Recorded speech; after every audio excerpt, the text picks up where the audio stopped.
आप सभी का जेबीबी क्लासेज के ऑनलाइन प्लेटफॉर्म पर। आप सबको पता है अपन पढ़ रहे हैं रासायनिक अभिक्रियाएं एवं समीकरण, मतलब अपन ने रसायन विज्ञान को शुरू कर दिया है।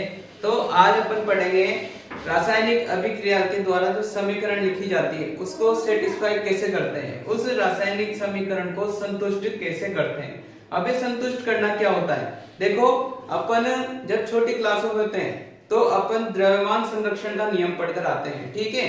जब अपन किसी रासायनिक अभिक्रिया को करते हैं तो उसमें द्रव्यमान संरक्षित रहता है, मतलब जितना द्रव्यमान अपन अभिकारकों में डालेंगे उतना ही द्रव्यमान का उत्पाद अपने पास बनेगा।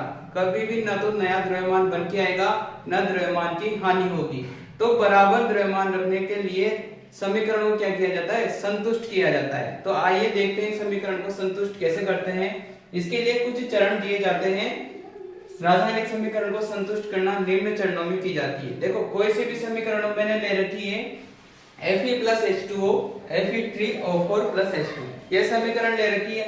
अब आप ये देखो कि इधर तो लोहा Fe, इसके कितने परमाणु हैं, एक परमाणु है, जबकि उत्पाद में इसके कितने परमाणु हैं, 3। तो यानी कि यहाँ द्रव्यमान ज्यादा हो गया। तो इसी को अपन बराबर बराबर करने वाले हैं, इसी को बोलते हैं रासायनिक समीकरण को संतुष्ट करना।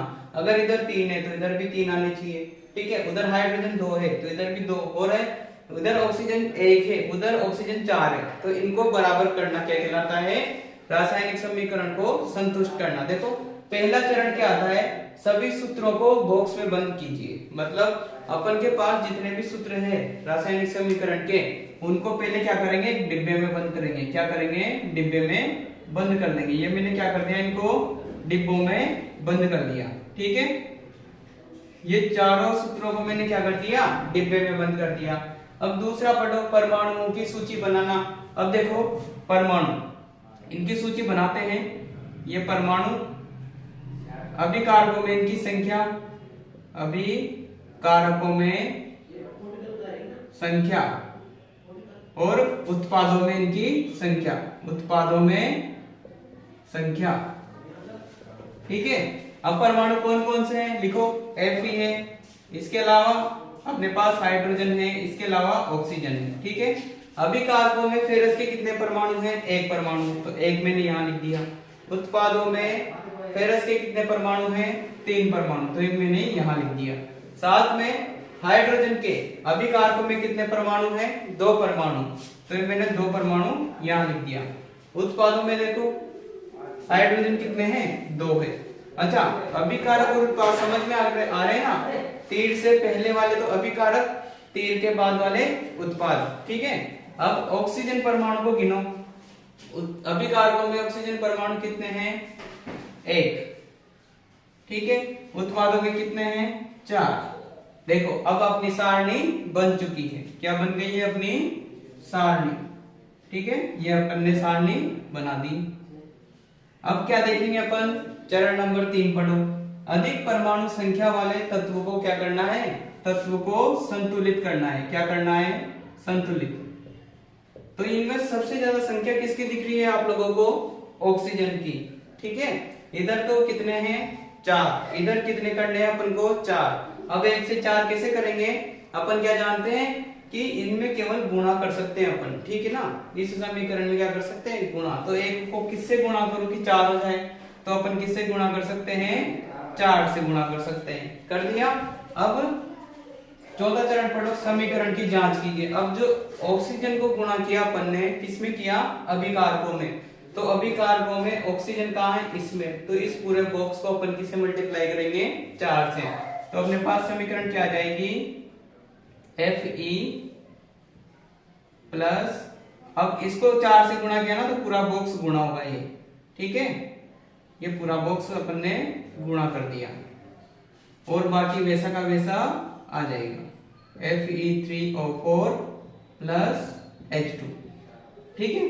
अभी भी अपनी समीकरण संतुलित नहीं हुई है। अब वापस यही काम करना है अपन को, वापस सारणी बनानी है, ठीक है। तो वापस से सारणी बनाएंगे।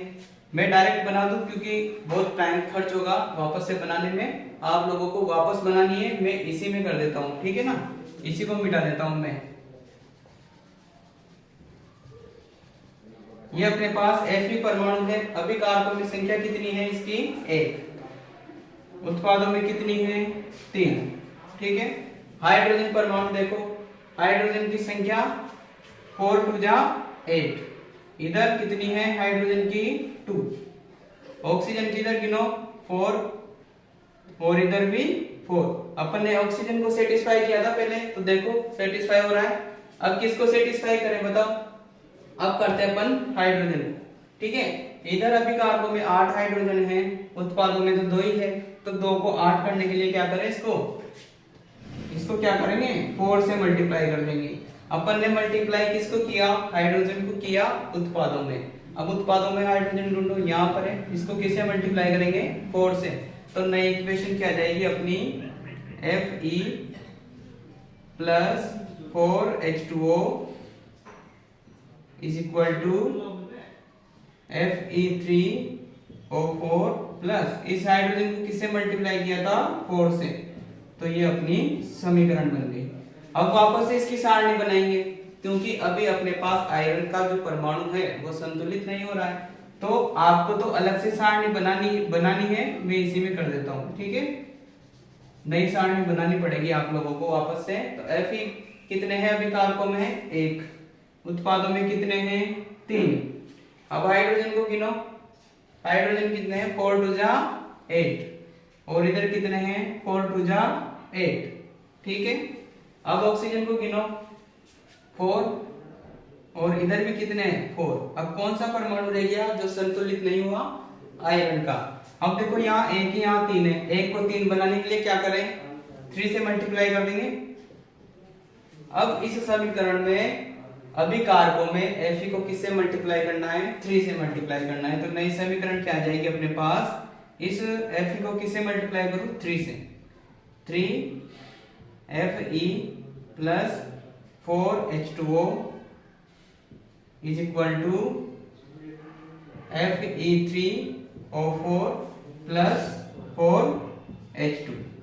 ठीक है, ये इक्वेशन अपने पास बन चुकी है। ठीक है ना, अब वापस से आप लोगों को सारणी बनानी पड़ेगी इसकी, क्योंकि क्या करना है अपन को अब जांच करनी है इसकी कि ये संतुलित हुई या नहीं हुई।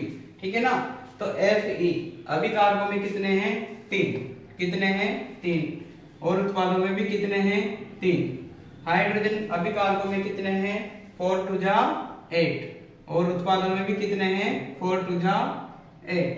ऑक्सीजन कितने हैं अभी कार्बन में 4 1 जा 4, उधर कितने हैं 4। तो देखो अभी कारकों में उत्पादों में संख्या बराबर आ रही है, इसका मतलब अपनी जो समीकरण है ये अब संतुलित हो चुकी है। तो अपन ने क्या कर ली, इसकी जांच भी कर ली। अब ये कह रहा है कि भौतिक अवस्थाओं के संकेत लिखो।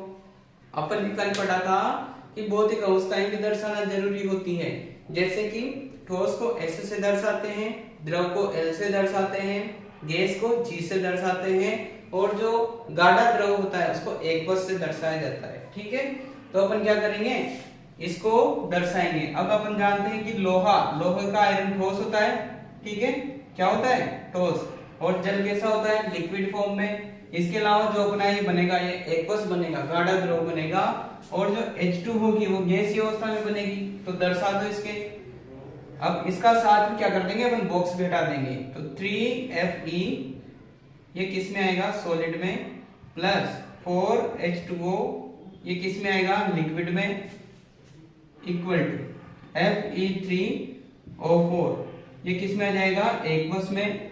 ठीक है, प्लस 4H2 ये किस में आ जाएगी गैस में। तो ये अपनी समीकरण क्या हो गई है, संतुलित हो गई है। ठीक है, तो अपने पास ये समीकरण थी पहले, उसमें देखो ये संख्याएं नहीं थी, आगे नहीं थी ना, वो तो थी असंतुलित समीकरण। इसे कहेंगे अपन संतुलित समीकरण। क्या कहेंगे, संतुलित समीकरण।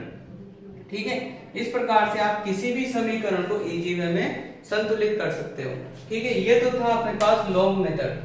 अपन सिंपल मेथड से भी इसको सोल्व कर सकते हैं। जैसे कि मान लो एक एग्जांपल लेते हैं कि H2 प्लस Cl2 मिलकर क्या बना रहे हैं, HCl बना रहे हैं। क्या बना रहे हैं, HCl।